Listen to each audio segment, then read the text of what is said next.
Cure, Nirvana, and Radiohead, i.e., 3 of the 50 best alternative bands of all time. But none of them are number 1, at least to me.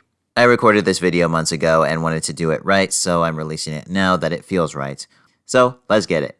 First off, a few honorable mentions here. We have Modest Mouse, Stone Roses, Vampire Weekend, Caifanes, and Meat Puppets. And then we have, at number 50, Interpol.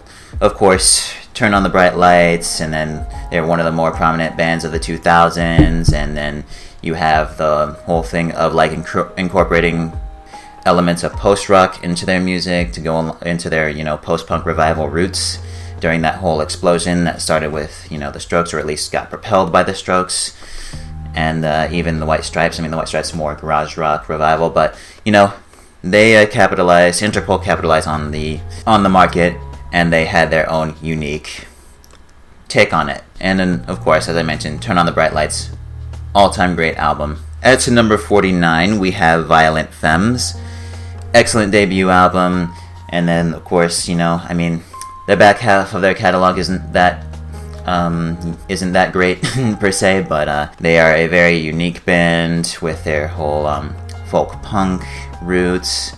They still kind of have that alternative sound per se, at least to me, but their uniqueness is a primary reason why they make the list, as well as their self-titled debut.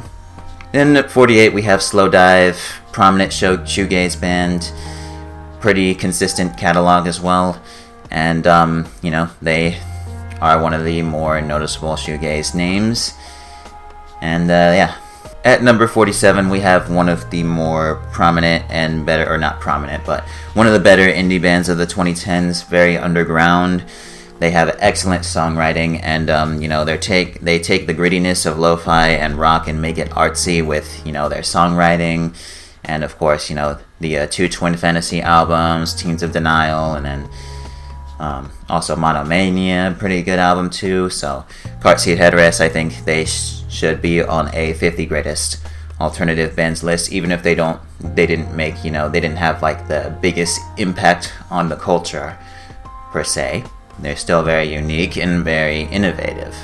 At 46, we have one of the more recognizable bands of the 90s and even the 2000s, and of course they had a really good they still have some, they're still pretty prominent today since they're still releasing albums today, but they border the lines of alternative and rock very effectively, and of course they have plenty of classics with Blue and Pinkerton, and then of course the classic songs as well.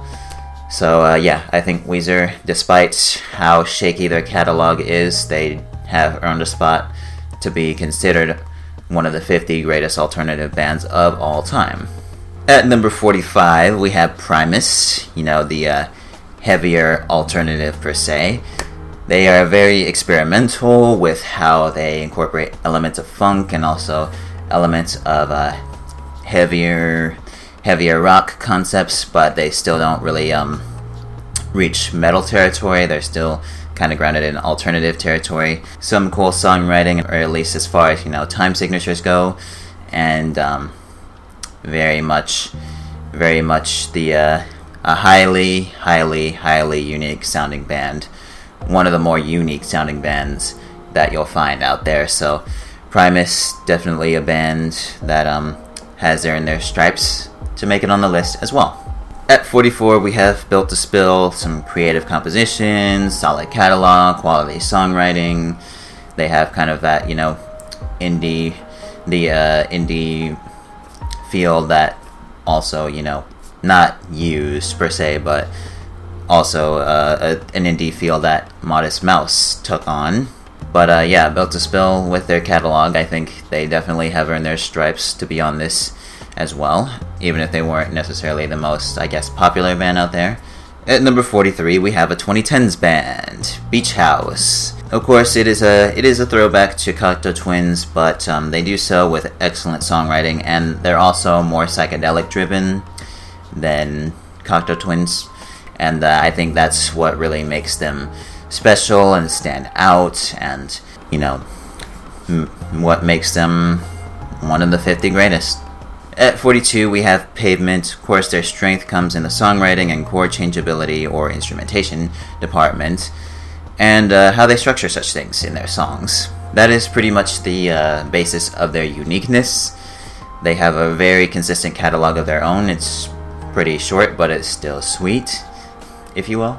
But definitely listening to how they structure their songs and how they perform, or at least the final studio product of their performances. Definitely, it feels so layered, but has a lot of meaningful layers, and it's just nice sounding, I guess. At 41, we have Dinosaur Jr., very influential, play pretty damn well, and have a good catalog, and also incorporate some punk concepts while still remaining alternative. They have that more gritty lo-fi sound to them, or at least they gritty noise rock. They're more noise rock, actually, now that I think about it.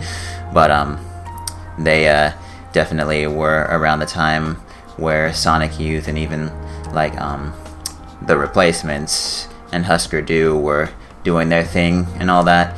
They sound more alternative to me than Husker Du and the Replacements, but again, that's just me.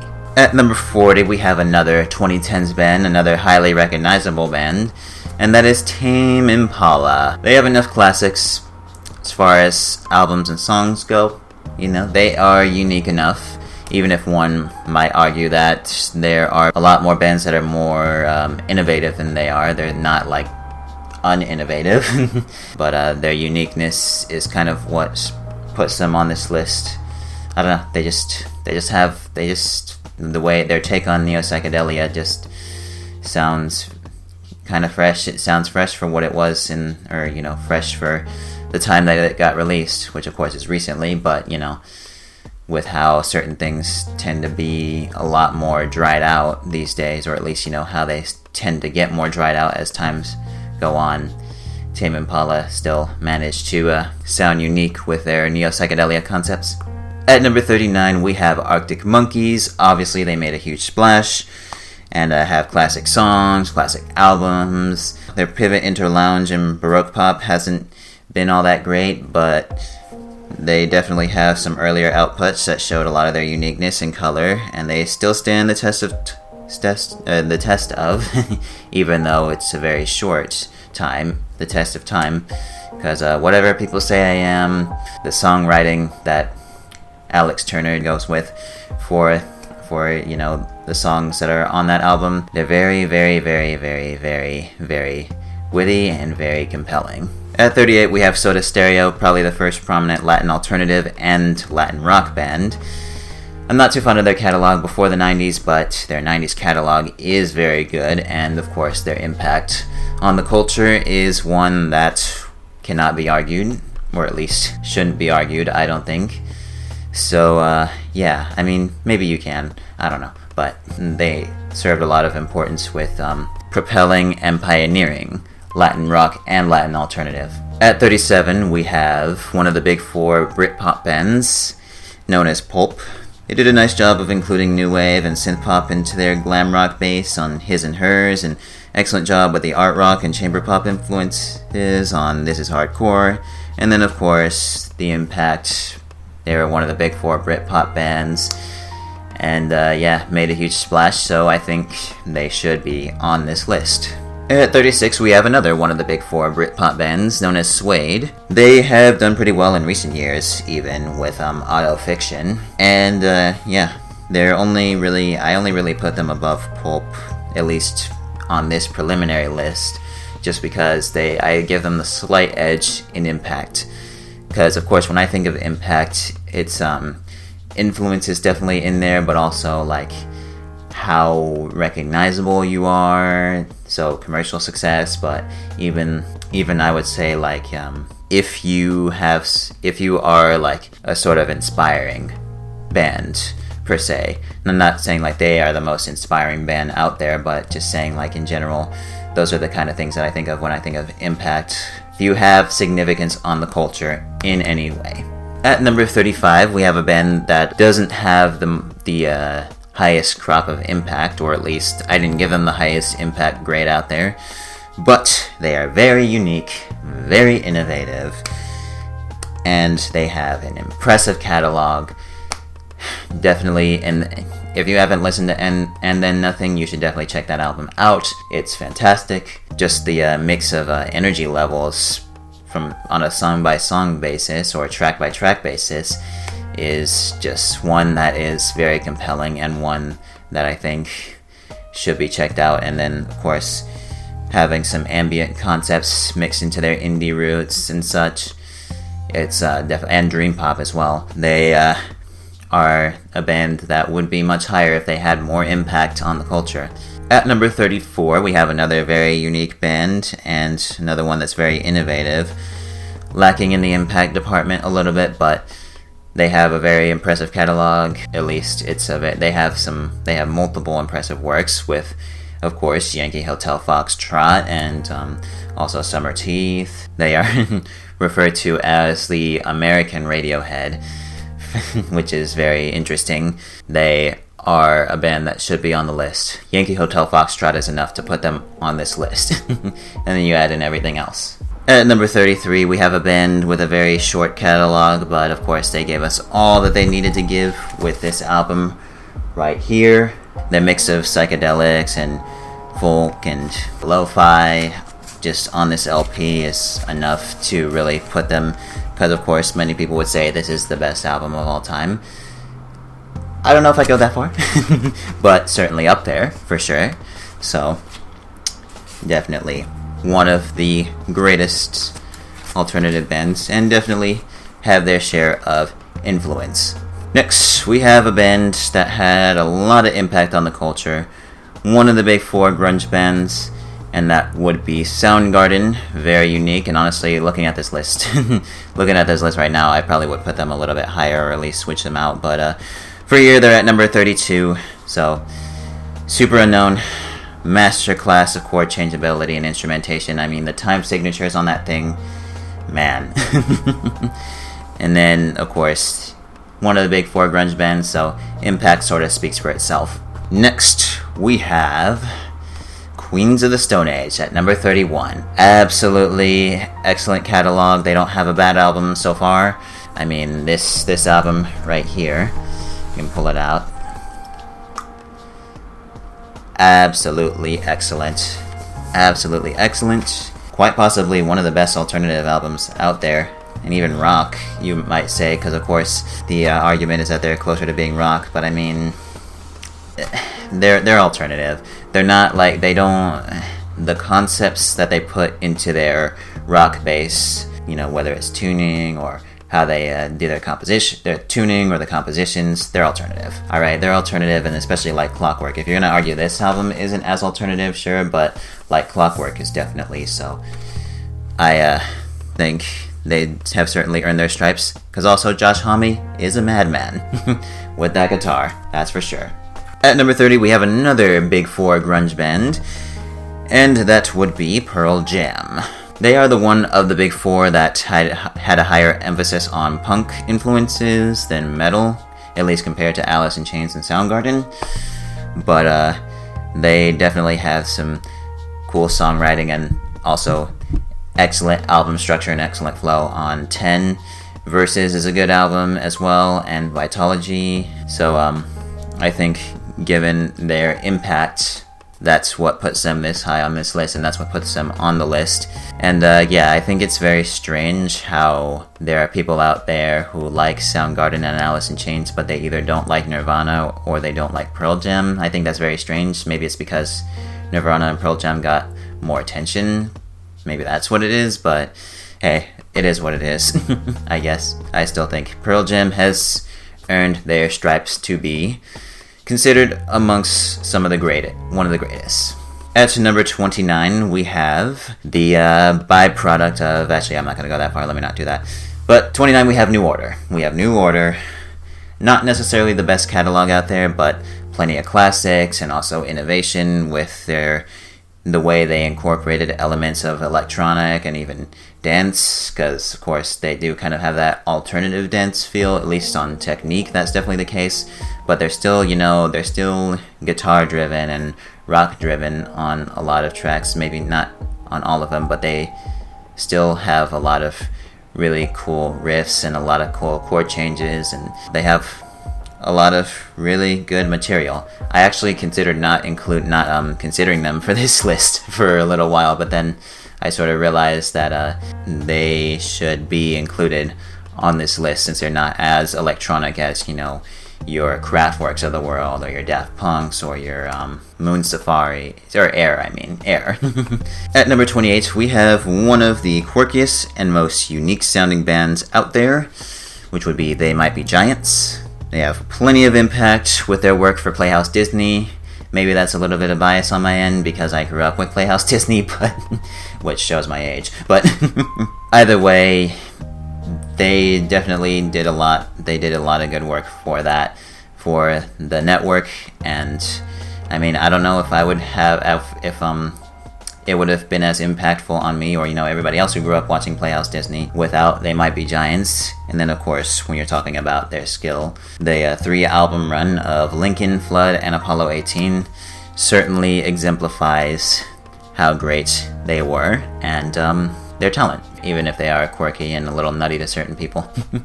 At number 27, we have Jane's Addiction. Very impactful, and also their blend of psychedelic rock and funk rock. I really enjoy it a lot. Of course, you know, they only had like 2 high quality albums, but I think those 2 albums are enough to solidify their spot on this list to go along with their impact. At number 26, we have another band that is very impactful, another Big 4 grunge band. The one I think has the best catalog out of the Big 4, and that is Alice in Chains. So of course their later stuff is more so them trying to pivot towards post-grunge, but being too skilled to be as derivative and flat as post-grunge. But their first albums, especially Dirt, excellent work with that album. Also the comp album of Jar of Flies and Sap, the 2 EPs. It's a really good album. So they've earned their stripes. Also, you know, really excellent instrumentation. That's what I would say about them. A lot of excellent chord changes. So, yeah. At number 25, this band doesn't really need much explanation as to why they're on this list. And they certainly made a splash and have their impact due to this album right here. They're very unique as well, and have some very good songwriting, and even some classic songs like or at least one of their more classic songs, which would be Wake Up, obviously in Secret Life of Walter Mitty. And then at number 24, we have a band that depending on who you talk to, they either love them or they hate them, and that would be another Big 4 Britpop band. Some people will probably put them at number 1 as far as the Big 4 Britpop bands, but obviously that doesn't seem to be the case. Well, we'll get to that, but yeah, this album is one of the better alternative albums out there, and one of the better Britpop albums out there as well. My favorite work of theirs. Their catalog after What's the Story isn't very good, but this album has a lot of nice songs on it, and so does What's the Story. Of course, Wonderwall is like played a lot, but you know, I think Champagne Supernova and even like Don't Look Back in Anger and even most of what's on this album are much better than Wonderwall, but that's just me. Next up, we have one of the most unique and innovative alternative bands ever, and even one of the most unique and innovative bands ever, which would be the Flaming Lips. I don't have my copy of the Soft Bulletin here for whatever reason, but yeah, I also had the pleasure of seeing them live, which was such a fantastic show. Recommend them 100%. If you're into psychedelic shows, you definitely have to see the Flaming Lips at some point, because they're still killing it. But yeah, strong catalog and some high-profile collabs as well, and definitely their pivot into psychedelics from their like lo-fi indie or, you know, noise rock indie roots was a big turning point. A Radiohead like, Café Tacuba like turning point, although they did it before Café Tacuba and even Radiohead, so maybe maybe Flaming Lips should be the ones credited for the pivot. Well, then again, also, they're not the only bands overall. Well, for alternative bands, Flaming Lips will be the one. And speaking of Café Tacuba, they are at number 22. Another one of the most innovative alternative bands of all time. And if you haven't checked it out yet, you should definitely give Revés Yo Soy a listen, because it's a very, very, very, very hard to find album. The CDs that are available online are highly expensive, and I don't even know if they have vinyl.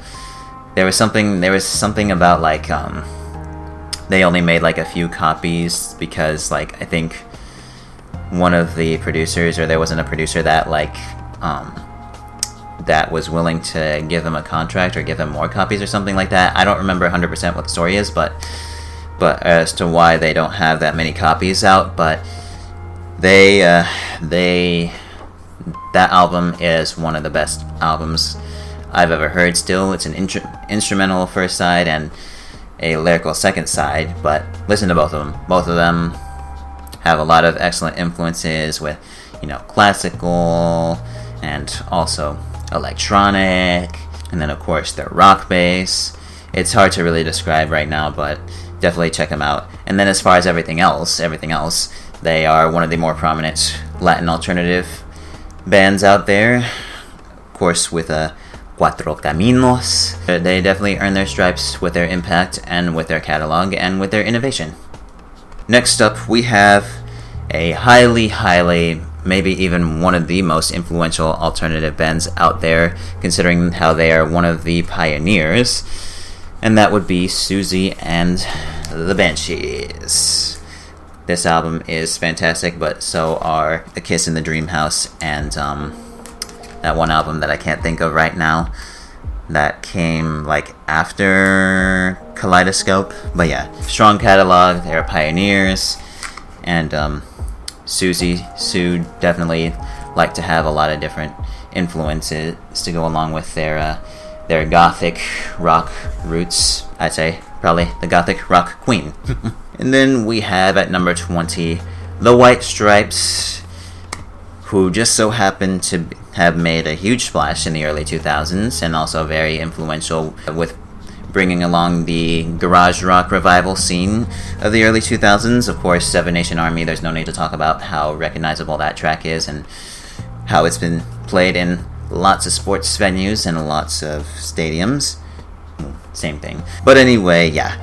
Jack and Meg White as a duo, I wouldn't say they're like necessarily the most innovative band out there, but they are definitely very unique with their style, and of course, Jack White is a madman with that guitar, and then Elephant, White Blood Cells, The Style, 3 excellent albums, and yeah. Next up at number 19, we have a band that I'm sure none of you have ever heard of before, Red Hot Chili Peppers. They have classics for days, Sex Magic, Californication, by the way. Mother's Milk is a pretty good album too, and then One Hot Minute isn't bad either. So yeah, I mean, they might be considered as cookie cutter alternative, or one of, if not the cookie cutter alternative band, but their impact and also when they're on and they're very good. So I think that's what puts them pretty high on this list because of how unique they are when they're at their best. But when they're not at their best, it's very very corny and off-putting, like with their earlier albums, and then these days their material is a lot more watered down than their earlier material. So yeah, but during their prime they were excellent, and of course you've never heard of them before, so that means they're pretty high on this list by default. At number 18, we have they're the only Big Four Britpop band that I have not gone over yet, and that would be Blur. They are highly innovative to go along with the splash that they made, and of course, Song 2 is another song that's a staple to sports venues, and of course, I would say probably the most innovative band of the Big Four Britpop bands. Of course, Damon Albarn went to went to work on his Gorillaz project, still working on it, and some of Blur's work kind of previewed that, one might say, and did it highly effectively. So yeah, I think just with how much better their catalog is compared to the other four, or I wouldn't say, I'm not gonna paint it. It's definitely much better than Oasis's catalog, but just how great their catalog is definitely give them the edge over the other three. At number 17, we have The Strokes. Of course, their impact speaks for itself with the influence that they gave off with, or for the post-punk revival scene, even some garage rock revival concepts on their debut. And speaking of their debut, I mean, this album pretty much tells all their impact, and they're still able to do pretty well because The New Abnormal was a very good album, and then of course Room on Fire. They didn't release a bad album, but of course those are like the three high-quality albums that they released. And then of course excellent songwriting and instrumentation, and then plenty of classics off of their albums. So yeah, Strokes are definitely amongst some of the best. At number 16, we have one of the biggest and most classics-filled bands, if that sounded right. So I mean, their catalog does have some blemishes, but their best albums showcase the high-quality instrumentation and songwriting that they're capable of, while also including some interesting influences. Of course, the albums I'm referring to are Acton Baby and The Joshua Tree and Unforgettable Fire, and then of course War, because the rawness of War is definitely what makes that album special. And then of course New Year's Day and Sunday Bloody Sunday, some of the more recognizable tracks.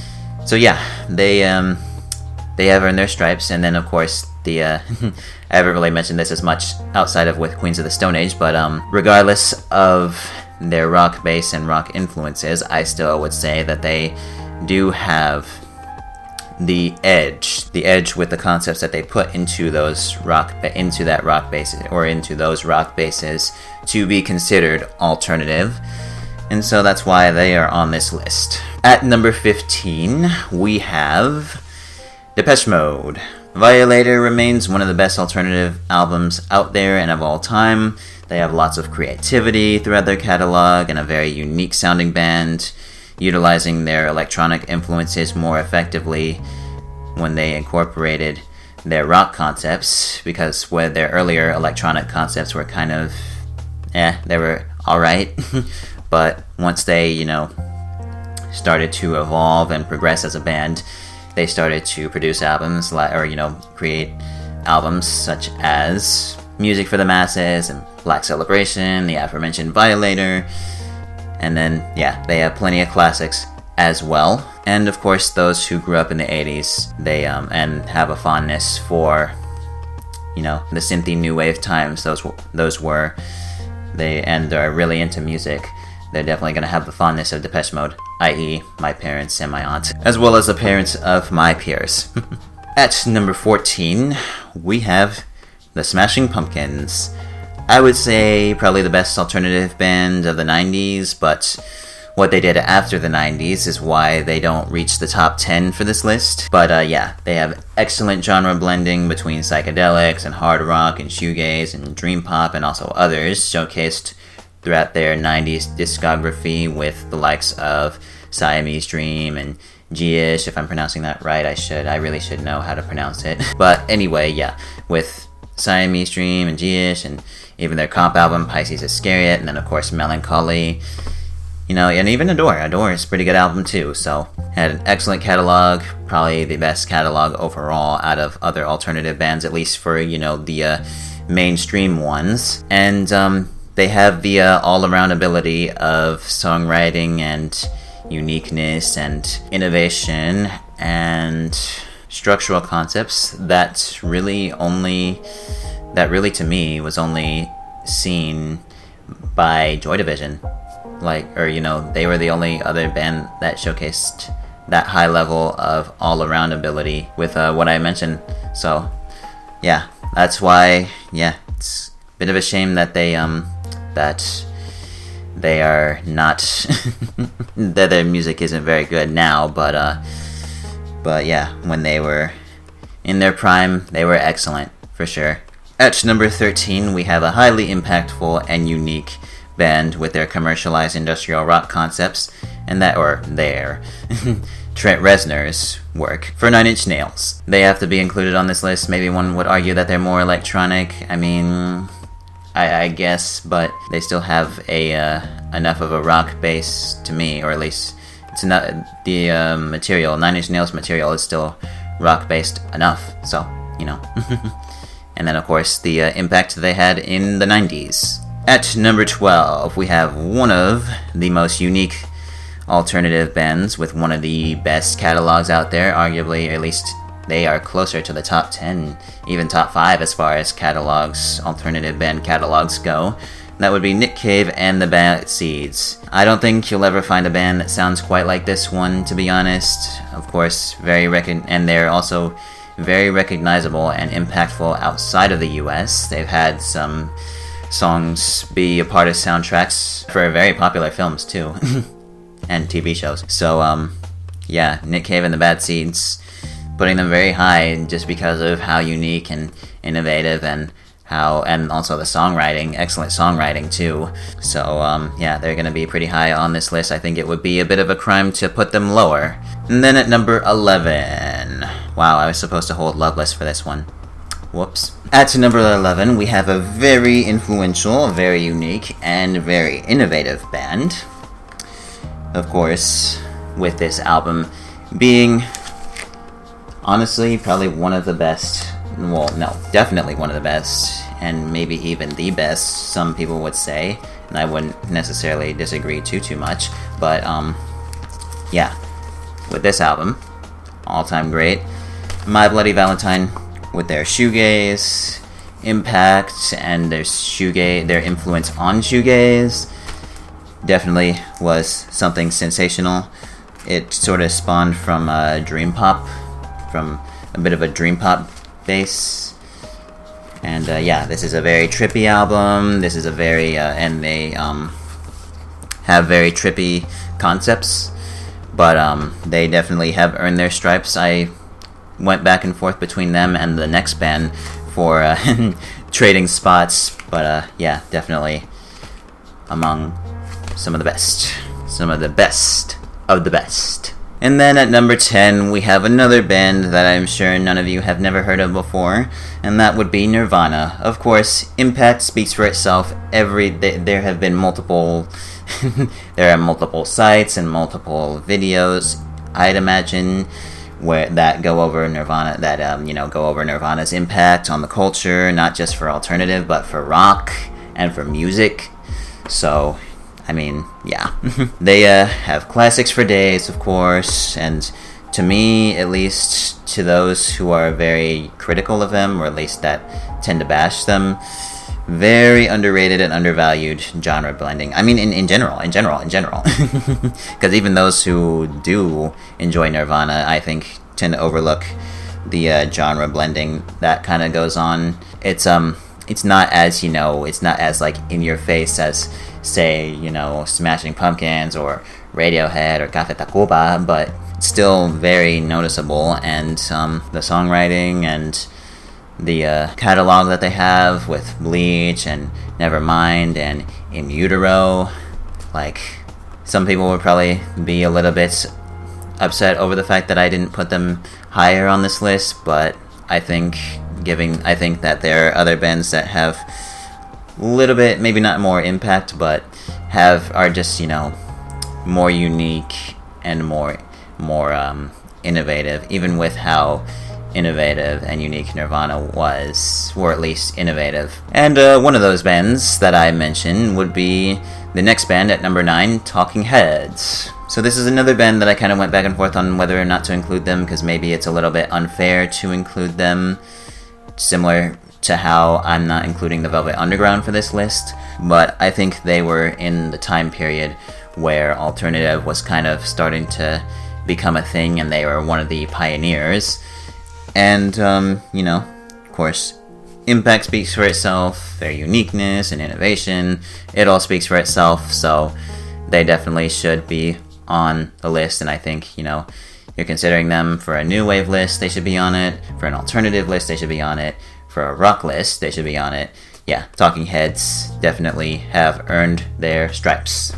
At number 8, we have Cocteau Twins. They have an excellent catalog, and then, of course, highly influential dream pop. Of course, they started off sounding like Susie and the Banshees, but once they pivoted and once they matured and evolved, they turned into one of the best dream pop bands, or probably the best dream pop band of all time, with their influence and their impact on such a thing. And yeah, of course, like I said, catalog. Absolutely excellent. And also, excellent songwriting. And Elizabeth Fraser's vocals are very soothing. So, at number 7, we have another highly influential band, another, yeah. And this album right here is, it speaks for itself with the impact that it had on indie and noise rock and all that. Of course, there's another band in there that had another high impact on the culture, but with Pixies incorporating elements of pop more so than some of their other peers. That's what kind of made them more effective and more praised, I guess, if you will. But yeah, of course, their content as of recent years hasn't been all that, or their material of recent years hasn't been all that great, but their material in the 20th century certainly is, and they have earned their stripes. I think it would be 100% criminal to not even give them an honorable mention for a top 10 alternative bands list. So yeah, they should be on every single top 10 to me, because of course bands like Nirvana, I mean, who knows if they would have been what they turned out to be if not for Pixies, and they're not the only one, so Then at number 6, we have the Smiths. What more can I say, really? I mean, Morrissey's songwriting, for who he is as a person, his songwriting is excellent. And then when you combine that with Johnny Marr's capabilities as a guitarist, and of course probably the best catalog out there, and then of course classics for days, and I mean, I'm sure there really isn't much more to say about the Smiths that hasn't already been said. So yeah, now we're on to the top 5 greatest alternative bands of all time, at least for now. But yeah, well, at least for now. So now we have Joy Division, a band I alluded to earlier. Of course, I mentioned their all-around ability of songwriting, instrumentation, innovation, structural concepts, and uniqueness. And of course, they packed it all on 2 absolutely excellent albums. Absolutely excellent. Yeah, just 2 albums, but they're 2 of some of the best albums ever recorded. At least 2 of some of the best alternative albums ever recorded, and that is exactly why that puts them into the top 5. They are one of the pioneers too. So, an album like Unknown Pleasures is an album that we use as a benchmark in the music industry. And, I can only imagine how that album might have gotten people's heads stirring when it was released. Then at number 4, we have The Cure. You'd probably be hard-pressed to find another decade-long output like the Cure's 80s output. So, I mean, that alone is what puts them in the top 5, and of course, what more can you say? Because really what separates these bands now is the longevity, because also they have a great album in the 90s and a great album in the 2000s. And of course, I mean, their impact speaks for itself, and then their uniqueness and innovation and the amount of classics that they have. I mean, they have it all. They really do have it all to make it on this list and make it pretty high on this list. So yeah, another band that pretty much has it all is in number 3, which would be Radiohead. Of course, the longevity, the innovation, the catalog, I mean, isn't much more to say. OK Computer, Kid A, and In Rainbows remain staples of alternative. Of course, I'll just say this one other thing, but they're very unintentionally excellent at things outside of being innovative within their music. Like, to me, they just give out the feel of being unintentionally good at unintentionally excellent at songwriting, and also unintentionally excellent at instrumentation and structural concepts and all that. So then of course, their pivot from OK Computer to Kid A remains one of the greatest left turns in the history of the music industry. So at number 2, we have the Godfather alternative band known as Rapid Eye Movement. I don't know if it's a good thing for me to say that, but yeah, REM at number 2. They have classics for days, and their 80s output was very good, only matched by The Cure. And to go along with their 80s output, they have another all-time great, one of the best alternative albums out there, or one of the best alternative caliber albums out there in Automatic for the People, released in the 90s. And with their songwriting absolutely excellent from Michael Stipe, and there isn't much more to say about them either. And at number 1, we have Sonic Youth. Some of the best instrumentation of all time. Thurston Moore was a madman with that guitar, and Kim Gordon was a mad woman with that guitar. Combined with the songwriting that I think is honestly underrated and underappreciated to a certain degree, and the excellent catalog that they have. Another one of the best catalogs out there, and also a very diverse catalog, because they incorporated different elements like post-rock and even just some regular indie rock to go along with their noise rock foundations. Of course, they started off with some no-wave foundations, which are pretty good, and then their tuning concepts were very unique early on. Of course, not just with this album. This was kind of like the bridging between commercial, or being commercialized, and also having the grittiness still. But the albums that came before this have their best grittiness, and they've got it all too. They're innovative, they're unique, and the diverse catalog to a degree, or the diverse catalog in their own way, I should say. Yeah, they I still think they are the best alternative band of all time, and it's gonna be very difficult for them to be topped. But yeah, that'll do it for this preliminary top 50 greatest alternative bands list. Again, preliminary, and if you're wondering why I'm doing this and not doing the official list, that's a good question. I don't know. I guess I just wanted to I wanted to be creative, and a part of me wants to get some views. I'm not going to deny that. But I just wanted to get back to uploading, since I haven't uploaded a video on any of my channels in years now. A couple of years. And I just thought it was fitting to do a top 50 greatest alternative bands preliminary list, since I'm the furthest I've been along since I started this project. I think it's gonna be 4 years now, I think. Yeah, I'm pretty sure it's gonna be 4 years since I started this project.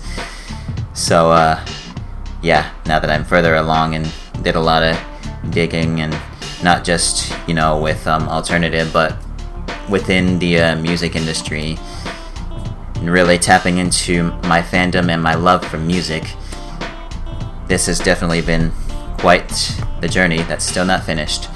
So yeah, I'm gonna definitely do more digging and have better explanations for why I put certain bands on the list when I do my official list.